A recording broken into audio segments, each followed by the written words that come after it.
Today's creative world is the world of comics.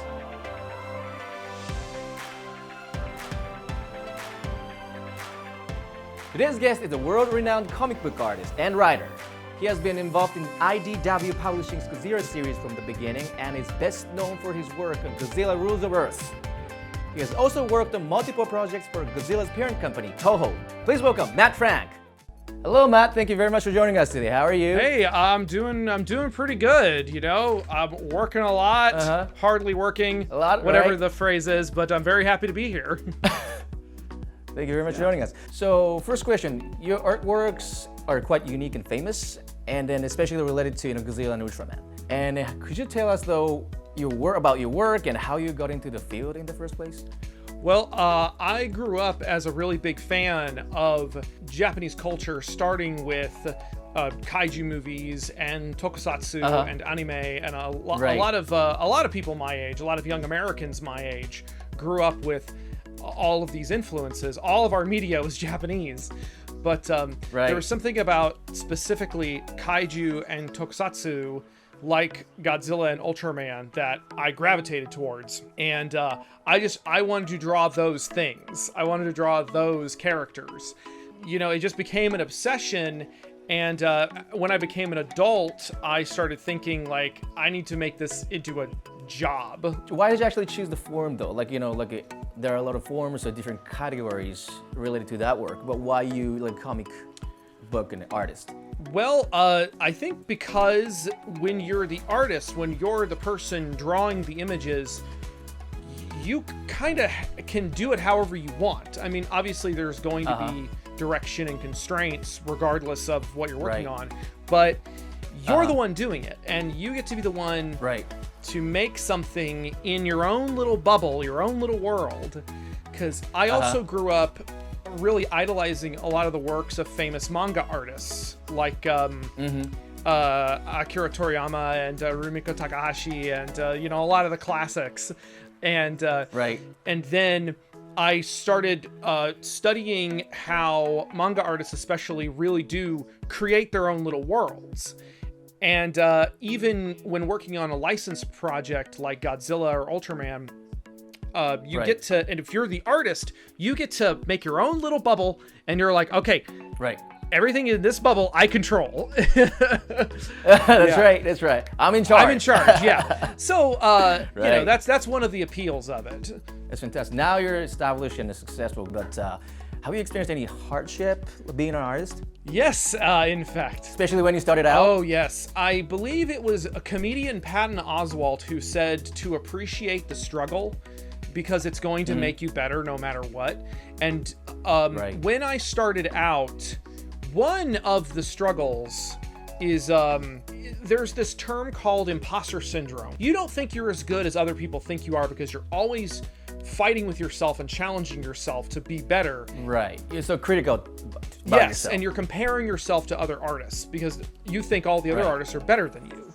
So, especially because, again, I have other artists I idolize, like Shinji Nishikawa, who is a designer for Godzilla movies for many years, a comic book artist like Art Adams, who's this legend in American comics.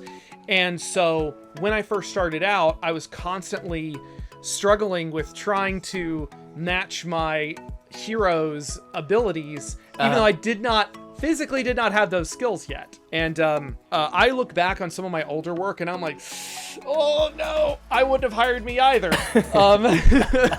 But now one of my current struggles, because you're going to be struggling your whole career as an artist, one of the current struggles is scheduling, because when you work for yourself, you make your schedule, you have to make your deadlines, and that can be very, very hard, especially if you're a guy like me and you have ADHD and you're constantly being distracted by shiny objects or whatever other things. You're like, ooh, there's a new Blu-ray out. Ooh, there's a new Bandai figure out. Oh, I should have been working 3 hours ago.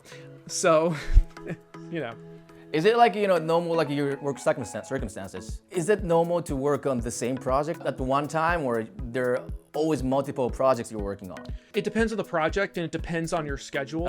A lot of artists do have multiple projects going at the same time. That's fairly normal. What's not normal is you should not schedule the same major projects to coincide with each other when you should be spending the right amount of time per project. Like, I just finished my deadline for a previous completely original story, and that called Miss Medusa's Monstrous Menagerie. My editor would be very upset if I don't mention that. That I was working on the exact same time as a project for Super Eye Productions called Dinosaur War Eisenborg. And doing two comics at the same time, every artist will tell you, don't do that. So it's time management is very difficult. What was the breakthrough moment that opened the door to your current success? And how did you actually seize on that opportunity? My breakthrough moment, I can trace it back to the exact moment that it happened. It was when I worked on the first covers for Godzilla Kingdom of Monsters from IDW Publishing. These were retailer incentive covers where a retailer could order 500 to 1,000 copies of the first issue of this Godzilla comic, and I would draw their comic book store being crushed by Godzilla.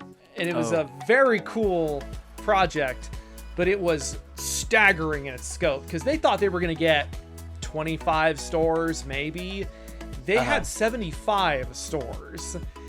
And they knew me from my work on Transformers comics before that, but then they knew I was a big Godzilla fan. They knew that that people in the Godzilla fandom knew who I was because of my fan art, my fan projects. And then they said, well, Matt, we need somebody to do these retailer incentive covers who's just crazy enough to throw themselves at it.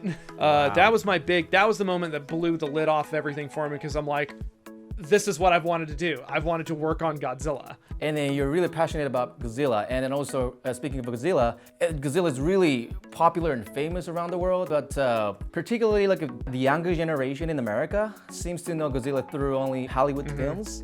So what does Godzilla mean to you? And two, what are your thoughts on the difference between Japanese Godzilla movies and American ones? Well, growing up, Godzilla and by extension the kaiju genre represented a big creative explosion in my brain and the things that I found appealing, because I grew up loving dinosaurs, and then Godzilla felt like the next step past that.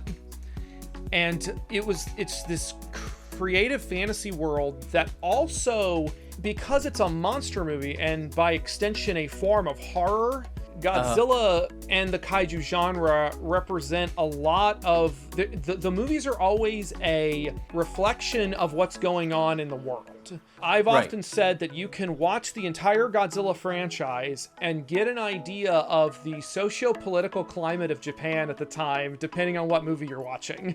That leads to one of the key differences between the American films and the Japanese films. And I like the American films. I like them a lot, but there's always going to be these deeply fundamental differences, because kaiju in Japan represents so much more like an existential trauma. Godzilla's born from trauma. It's born from nuclear proliferation in the 50s, in the 40s and 50s. And of course, Japan, by extension, has had to live under the shadow of natural disasters throughout its entire existence in a way that America never really has. I mean, we have those things, but I read an article years ago discussing the film Akira, and how one of the themes of that movie was Japan is a country that it could any moment be wiped off the face of the earth because of, and I know that's terrifying to say, and I'm sorry, but it's just when your country exists in that state, you're going to have a different relationship with fiction and with your fictional characters, especially characters like kaiju that are living disasters. Whereas American kaiju movies are more about wow, look at that cool monster. It's going to punch that dragon. Right. Not all the time. You know, we have stuff like Cloverfield or the original King Kong, which are, or Kong Skull Island, which are part of our cultural, our own cultural experiences. It's been fascinating to watch Godzilla try to occupy the same space when, as Americans, we it's a challenge for us to understand in the same way. It's not impossible, but it is a challenge. Right. So do you have any like messages or advice to the younger generation who would like to work in the industry in the future? Oh yes. Don't be afraid to get outside of your comfort zone. Don't be afraid to push yourself. And for the love of Gamera, please, you need to manage your schedule and try to plan ahead, because it will save you so much grief in the future. I cannot stress this enough. Well, so we have like a last question. This title of the show is Creative World. What does the word creative mean to you? You know, the word creative to me means challenge. Meaning? Meaning that if you're going to be creative, especially in a creative industry like film or comics or video games or books or whatever, you're never going to make something completely original. Everything's already been done. Right. But think of ways that things haven't been done quite the same way before. Try to find, challenge yourself to find your voice and find a unique take on something. Would you also say that ideas often come out as, in a way, kind of combination of something existing already? Yes. I mean, you don't necessarily want to just take one thing and mash it into another thing. Find a way to make them work interestingly together. There's ways to take something and challenge yourself and challenge that thing to be more creative. That's fantastic answers. Thank you very much. Today's guest is Matt Frank, a very famous comic book artist and writer around the world who is best known for his work on Godzilla Rules of Earth. Thank you very much, Matt. It was such a pleasure to have you on the show. Thank you so much.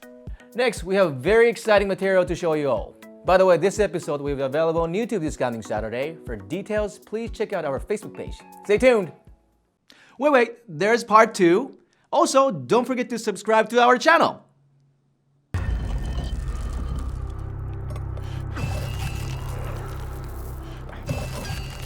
Some say there's no need to reinvent the wheel.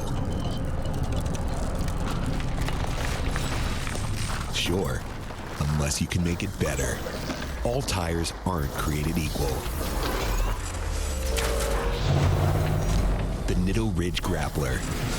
Spiral wound construction enables our truck tires to be aggressive and ride incredibly smooth. Our tread and sidewall designs deliver off-road performance for even the most demanding terrain, while computer-simulated tread design delivers a quiet and comfortable ride on the highway. The Ridge Grappler goes beyond expectations. Nitto Tire, fueled by enthusiasts.